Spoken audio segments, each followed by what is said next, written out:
সরকারের বিরুদ্ধে কথা বলার সময় এখন না, প্রশাসনের বিরুদ্ধে কথা বলার সময় এখন না, রাজনীতি করার সময় এখন না। এখন আমরা রাজনীতি করব না, রাজনীতি করা যাবে আরো পরে, কিন্তু এখন মানুষকে, দুর্গত মানুষের পাশে দাঁড়ানো হচ্ছে সবচেয়ে বড় কাজ। কিন্তু 20 তারিখ থেকে যদি ধরেন, আজকে 5 তারিখ, 15 দিন অতিক্রান্ত, বেশিরভাগ জায়গায় বন্যার জল নেমেছে।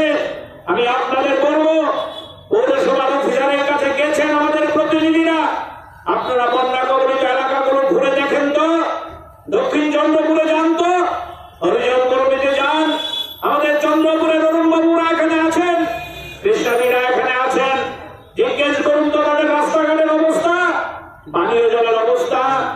আজও মানুষ পানীয় জল কিনে খেতে হয়, বিশুদ্ধ পানীয় জল তাদের কাছে পৌঁছচ্ছে না।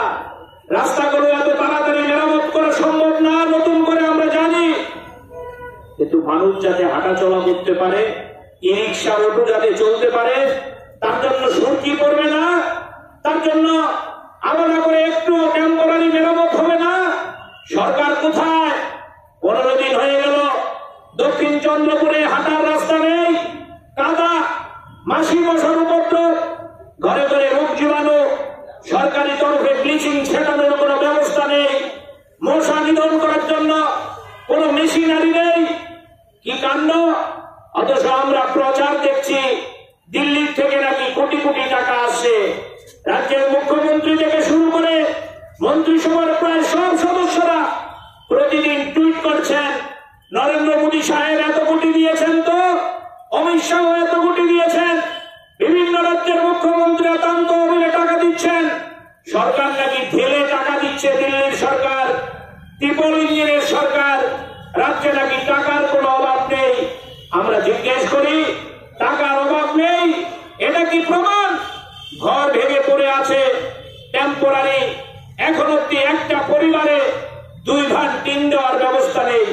গার্জিয়ানরা তো এখানে আছেন, সাংবাদিক বন্ধুরা তো এখানে আছেন, আপনাদের জিজ্ঞেস করি, রাজ্যে কি বন্যা হয়নি? এর আগে 93 সালে বন্যা হয়েছে, 97 সালে বন্যা হয়েছে, 2016-17 পর 2বার বন্যা হয়েছে।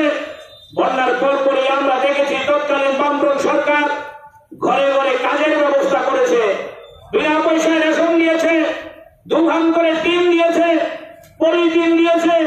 আমার মনে আছে, পলিথিন নেওয়ার লোক থাকতো না, এত বেশি করে পলিথিন সাপ্লাই দিত। আর আজকে কোন এলাকায় একটা পলিথিনের গ্যারান্টি হয়নি, 2 ভাগ টিনের গ্যারান্টি হয়নি, রাস্তাঘাট মেরামত করার কোনো উদ্যোগ নেই, জল মেরামত করার, জল, পানীয় জল বিশুদ্ধ দেওয়ার কোনো উদ্যোগ নেই, মশা নিধন করার জন্য উদ্যোগ নেই।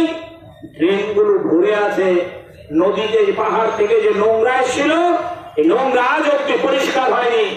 তাই আমরা পৌরসভার মাননীয় অ্যাসিস্ট্যান্ট কমিশনার